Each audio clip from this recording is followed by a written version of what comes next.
My name is Emma. I'm 13 years old and I live in Chicago. Until that day, I believed in nothing. No heaven, no hell, no God. For me, everything was science, reason, logic. When we die, it's over. Darkness, silence, the end. But what happened to me changed everything. It was a Saturday night. I was in the back seat of my friend's car, laughing at something silly on my phone while the music blared. We just wanted to have fun. The last thing on my mind was how simple life seemed. Then, in the blink of an eye, everything turned into chaos. A bright light, a violent impact, the sound of metal twisting, glass shattering, and then silence. I don't remember the pain. I only remember the darkness.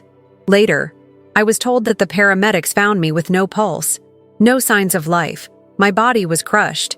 They worked on me for over 15 minutes. They tried everything. Nothing worked. They told my mother that I had died. But I didn't. Because while my body was there, on the cold floor, still, you was somewhere else. A place that was not of this world. And what I saw there, what I felt, to this day, I find it hard to explain. But there is one thing I can say with absolute certainty. Jesus is real. And he showed me who he really is. Some stories seem unbelievable until they touch something deep inside us. And this one isn't just about an atheist girl who came back from the dead. It's about a revelation that could change everything you thought you knew. Stay until the end. You'll understand why so many leave here transformed. When the car lights went out, it was as if the world had turned off with it. I could still hear a distant echo. Someone's scream. Maybe my friends. But little by little, everything faded away. The sound disappeared. The lights vanished. And what was left was a void so absolute, so deep, that not even the silence seemed real. It was like falling into an endless pit. I felt like I was falling. But there was no fear, only confusion. I wanted to scream, but I couldn't. I wanted to open my eyes, but they were already open. It felt like I had disconnected from my body, like I wasn't there anymore. I remember thinking, is this death? There were no angels. There was no fire. There was nothing. Only darkness. A darkness that seemed to swallow me, erase me, undo me. It was at that moment that I realized I was no longer alive, and for some reason I knew it with a certainty that hurt. My mind screamed for answers. I thought about my mother, my little brother, my friends, and how I never told them how much I loved them. I thought about the things I wanted to do but never did, the hugs I denied, the harsh words I said without thinking. And then came an even greater void. What if I really am done? What if this was all just nothing? But that's when something strange happened. Amidst that darkness, a presence began to form. I didn't see anything, but I felt it. It was like someone was watching me, not in a scary way, but in a profound way, intimate, as if you knew me better than I knew myself. My heart, or whatever was left of me, pounded. A soft, warm feeling came over me. I didn't know what it was, but suddenly I wasn't alone anymore. And even without understanding, something inside me whispered, "Something is coming." I tried to ask who it was. I tried to think of some logical, scientific explanation. But nothing made sense. That void now seemed like a waiting space. Like I was about to walk through a door, an invisible door, to a place I never imagined existed. And then I heard a voice. Simple, serene, strong. It was not a voice I heard with my ears, but with my whole being. And she said one single word, "Emma." In that moment, my world changed. When that voice spoke my name, something inside me shook. It wasn't just the sound. It was the way it echoed inside my soul. It was as if every lyric of Emma had been written deep in my heart forever, and I was just now hearing it. But there was no one in front of me. No figure, no face, just that total, absolute darkness. But now, it seemed alive. Yes, hooray. I know it sounds strange, but it was like the void itself was breathing, like it knew me, like it was waiting for me. And it was at that moment that the silence stopped being just silence. It began to transform into something deeper, denser. It wasn't the absence of sound. It was the presence of something I couldn't understand. As if the answers I had always sought were hidden there, watching me. I wanted to ask who it was, what that place was, what was happening to me. But the truth is, I had no mouth. I had no body. I was just consciousness, a loose thought floating in the middle of nowhere. And yet, I felt everything with an intensity that was impossible to explain. There were no distractions. There was no cell phone. There was no music. There was no one. Just me, alone with everything I had always tried to ignore.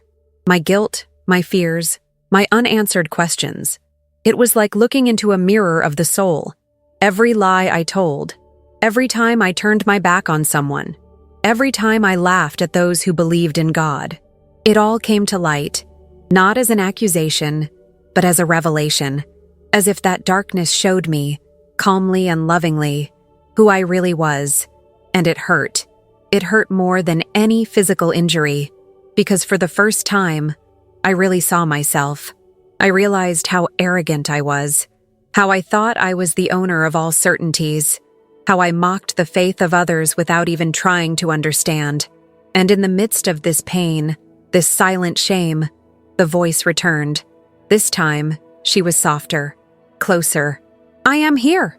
It was like an embrace without arms, a comfort without words. I didn't know who it was. Not yet. But I felt who was someone immensely greater than me. A presence that didn't need to prove anything, because Shira all. And then, something changed. Deep down, far away, like a star lost in the middle of the night, a light appeared. Small, weak, but real.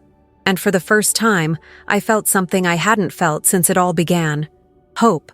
That light, small at first, slowly grew.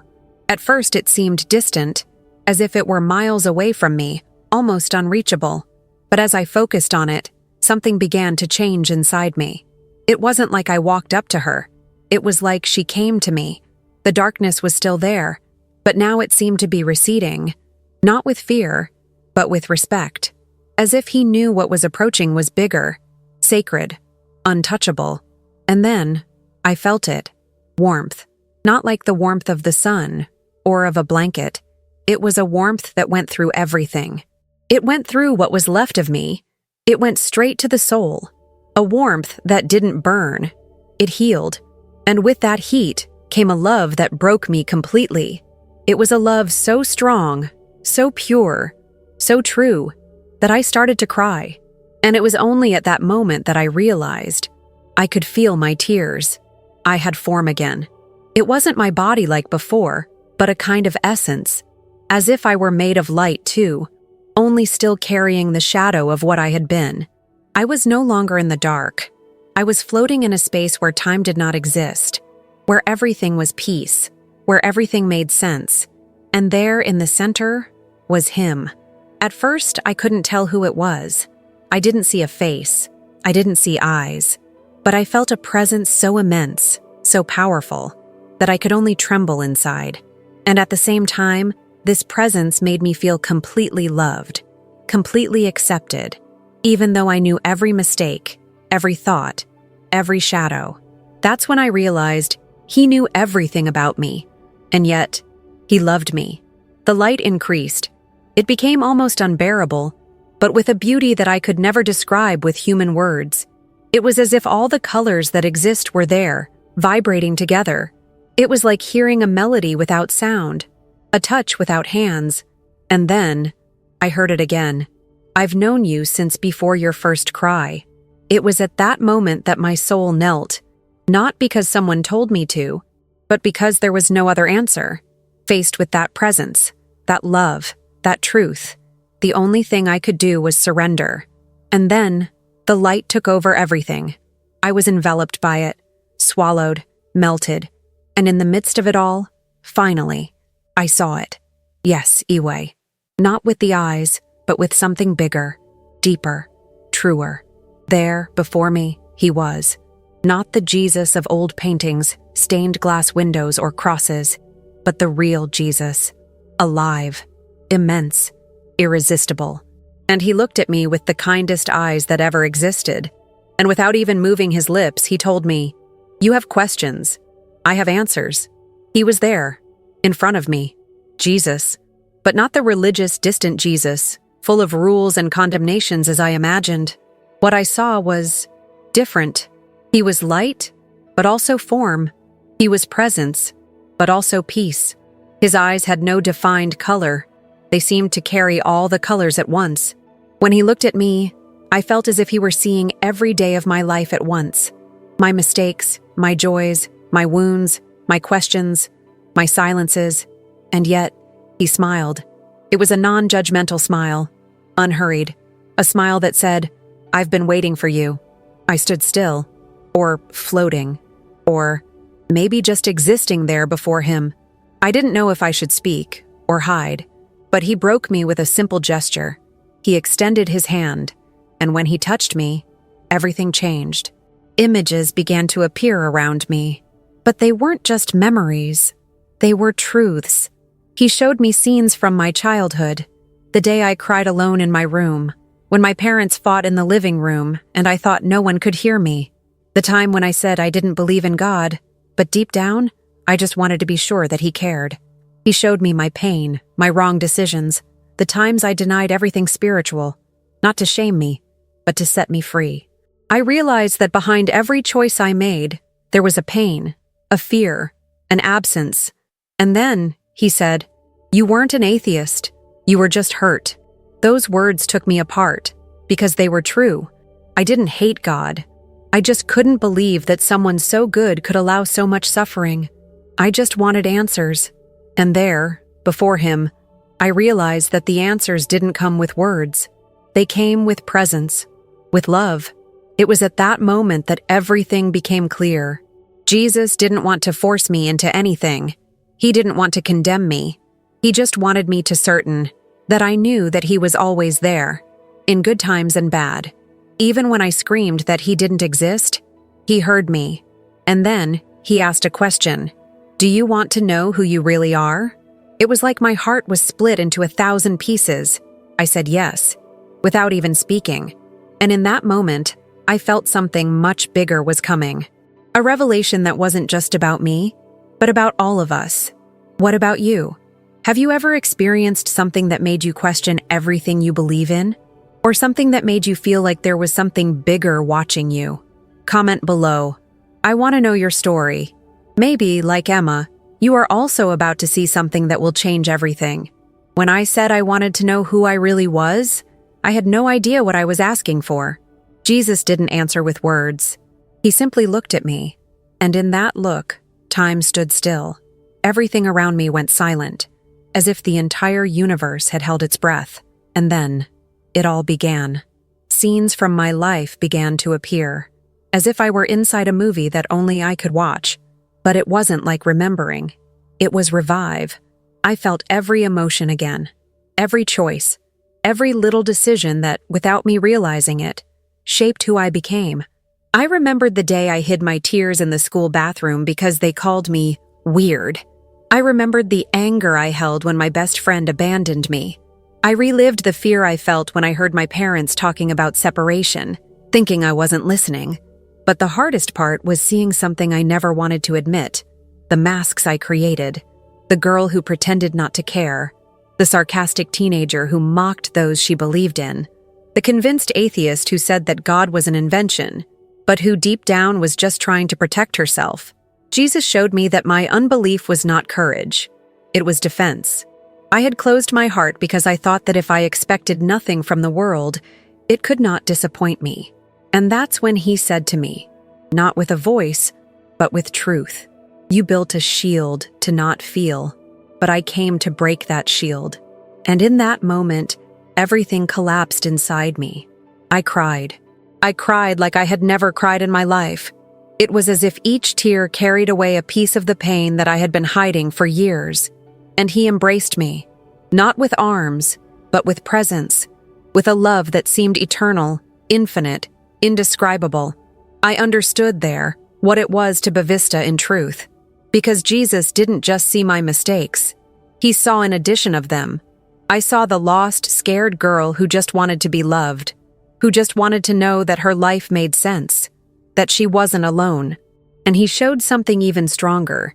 He showed me the impact of my words, the times I hurt someone with my sarcasm, the times I laughed at someone else's faith without knowing how much it meant to that person. I saw the face of a classmate crying after one of my jokes. I saw my younger brother feeling rejected because I ignored him. I saw small actions that I thought were insignificant, but that left scars on those around me. It was like seeing my soul face to face, without filters, without excuses. And in the end, Jesus looked at me with the saddest and most loving eyes I have ever seen. You are worth everything you have suffered, but you don't have to live with this pain anymore. It was then that I understood. He didn't want to condemn me. He wanted to cure me. I thought I had cried it all out. That had already been dismantled, touched, rebuilt. But nothing prepared me for what came next. After showing me the truth about who I was, after embracing me with that love that asked for nothing in return, Jesus fell silent. A silence that wasn't empty. It was filled with something I didn't yet understand. I stood there, waiting, feeling my heart still tight, still exposed. And then, he asked the question. He didn't use words. He didn't need to. The question came like a gentle wind, but it pierced my soul like an arrow. Would you let me love you? At that moment, I froze. I thought, but he already loves me, doesn't he? He showed me everything, hugged me, welcomed me. Why are you asking this now? But then I understood. He didn't just want to love me from a distance.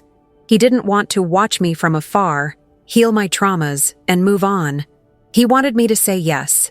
He wanted me to truly open my heart, not as a visitor, but as a home. And that's when I realized something even more profound. All my life, I have always struggled for control. I chose who came in and who didn't, what I believed in and what I didn't. And most of all, I didn't let anyone get too close. Not my mother, not my friends, not God. That's what he was asking me. Permission. Even though he was the creator of everything, even though he knew every part of me, even though he could transform me with the snap of his fingers, he still respected my freedom. And at that moment, I felt fear, because saying yes meant surrendering.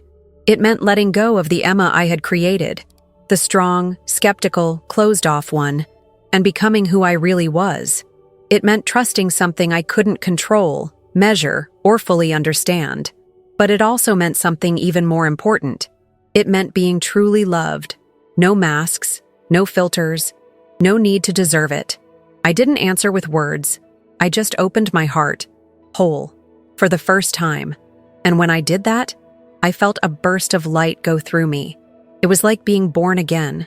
As if all the pain, all the guilt, all the fear had been ripped out of me and replaced with something I didn't even know existed. Peace. A peace that did not come from logic nor from certainty. It came from presence. It came from him. And in that moment, I understood. Jesus' love was never an imposition. It was always an invitation. After that moment when I said yes, or rather, when my heart opened completely, something changed in the atmosphere around me. The light was still there. His presence was still there. But now there was a new feeling. It wasn't pain. It wasn't fear. It was anticipation. As if everything was waiting for my answer to something I didn't yet know. And then Jesus looked at me with a tenderness that melted any resistance and revealed to me, you can stay or you can go back. At that moment, I froze. To stay? In that place of indescribable peace?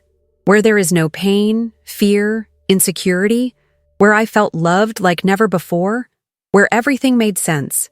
To go back? For a broken body? A life full of doubts? A world where I was afraid to be myself? For the responsibilities, the insecurities, the judgments? It was as if heaven offered me the door to eternity, but with a question I never imagined I would hear. Do you want to go back? Jesus didn't pressure me. He didn't use promises or threats. He just looked at me with that silent love, that look that said, the decision is yours. And that's when my soul split. Part of me wanted to stay. Of course I did. This was everything I had ever dared to dream of. This was the end of pain. This was the beginning of eternity. I could rest. I could simply exist, wrapped in pure love, with no more battles. But another part of me felt a tug, a call. I began to remember my mother's face, my younger brothers, my friends who didn't know where I was, my body lying on that road. And something inside me whispered, "They still need you." It was like a knot in my chest. How could I abandon someone who loves me? How could I know that back in the world before, people I love would be mourning my death? Jesus sensed my struggle, and then he reached out, lightly touched my shoulder, and everything stopped. In that touch, I saw flashes of the future. I saw my mother holding my hand in the hospital. I saw my brother hugging me tightly. I saw a group of young people listening to me tell my story. I saw tears. I saw healings. I saw lives being touched, all because I came back. And it was at that moment that I understood. Going back was not a punishment. It was a mission. I wouldn't come back the same. I wouldn't come back hurt, lost, skeptical. I would come back with something the world desperately needs. The truth that there is something beyond, that love is real, that Jesus lives, and that he didn't come to trap us. He came to set us free.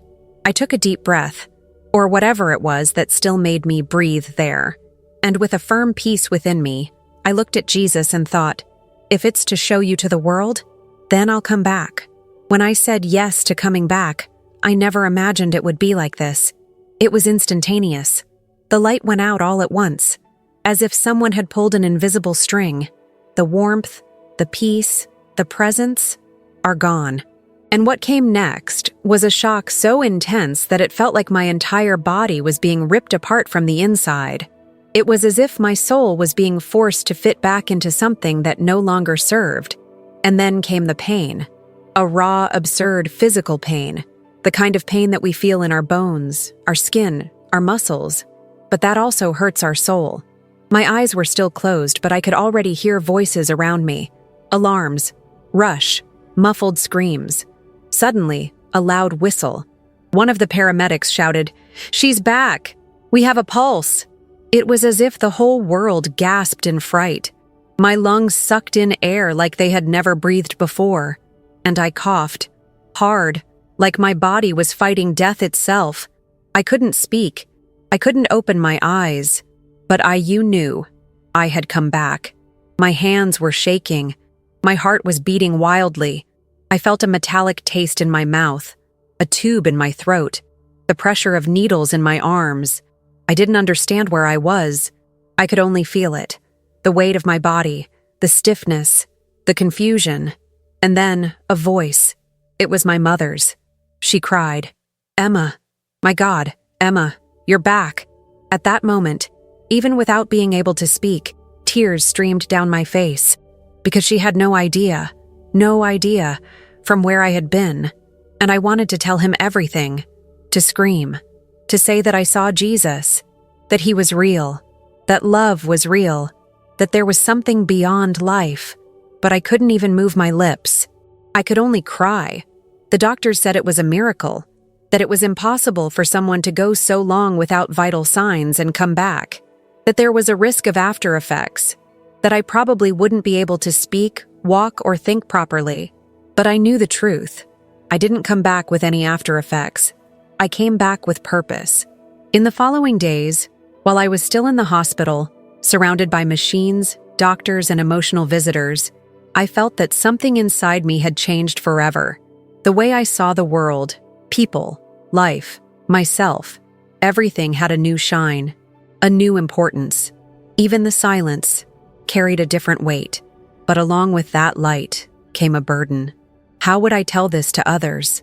Who would believe a 13-year-old girl who died, saw Jesus, and came back? And what's more, would I have the courage to face what was coming? But one thing was certain. You needed tell. Because what I experienced wasn't just for me. It was for everyone. Waking up, in truth, was harder than I imagined. I'm not talking about opening your eyes. I've already done that. I'm talking about to wake up to reality, to what was left of my body, to what awaited me here, in this broken, noisy, confusing world. It took days. The doctors came into the room with surprised looks on their faces. They didn't know how to explain what had happened. Spontaneous resuscitation was the term they used, but you could see on their faces that even they didn't believe it. My mother never left my side. She held my hand the whole time, as if she was afraid of losing me again. Sometimes she cried softly, thinking I wasn't listening. But I did, and each tear of hers tightened my chest in a way I didn't know was possible. I came back, but I wasn't the same Emma anymore. Everything seemed new to me. The colors, the sounds, the smells, even the simplest things, like the touch of the blanket on my arm, seemed to have a different depth, as if I had returned with extra invisible senses that captured more than the eyes and ears could. But along with this new sensitivity came the inevitable question: how am I going to tell what I experienced? When I first tried to speak, my voice came out weak and broken, but my mind was bursting with memories. The light, the presence, the question, the touch, the choice. It was all so alive in me that it was impossible to keep it in. On the third day in the hospital, I called my mother in a whisper. "Mom, I saw Jesus." She froze. He looked me in the eyes. The tears came back, and in a mixture of emotion and despair, she just said, "You had a dream, my love. You've been through a lot." But I shook my head, weakly, but firmly. It wasn't a dream. I was there. I died, Mom. And he showed me everything. The silence that followed was more deafening than any sound. She squeezed my hand tightly, as if she wanted to believe it. But deep down, I saw it in her eyes. She didn't know, as to believe. And she wasn't the only one. When the doctors heard that I had seen Jesus, some smiled kindly. Others looked away. One even said, "It's normal. Post-traumatic experience. The brain creates comforting images." But it cut me up inside, because you knew what I had experienced. I remembered the sound of his voice, the warmth of the light, the touch that healed my soul. Nothing, absolutely nothing compared to that. And no one, nobody, I would convince myself that it was a figment of my imagination. It was at that moment that I understood. The hardest part wasn't dying. He went back, returning to a world that doesn't understand, that disbelieves, that prefers what is explainable. But I wasn't called to convince. I was called to testify. And that was just the beginning. Speaking out loud about what I experienced was scarier than facing death, because death, in a way, was simple. But telling the world that I had died, gone to the other side and seen Jesus, that was complicated, especially for a 13-year-old girl who, until a few days before, had called herself an atheist. At the hospital, after my voice had fully returned, the doctors allowed me to meet with a psychologist. He wanted to understand how I was doing emotionally after everything.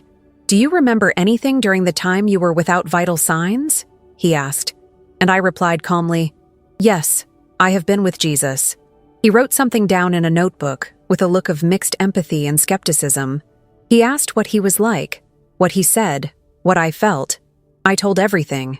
But at the end of the conversation, he simply said that it was normal, that near-death experiences could trigger this type of spiritual manifestation, and he suggested psychological counseling. I thanked him, but deep down, it hurt. It hurt because I was torn between two worlds, the world here, rational, hurried, suspicious, and the world there, full of peace, love, meaning. I knew I had a mission. Jesus wouldn't send me back without a purpose. So even though I was scared, I started telling my story. First to my family, then to some friends from school. I recorded a simple video telling what happened. Just the camera and my voice. No effects, no appeal, just the truth. And then, something strange happened. People started to feel. Some cried while watching. Others said they felt something inexplicable in their hearts. A colleague who was completely skeptical contacted me privately and said, "I don't know why, but ever since I saw your video, I can't stop dreaming about a light." And more things started to happen. A friend of my mother's who had cancer watched the video and days later reported such profound peace that doctors said her blood pressure returned to normal without explanation. A nurse at the hospital where I was admitted said that every time she came into my room, she felt something different, like the atmosphere was lighter, she said. And then I realized I didn't need to prove anything.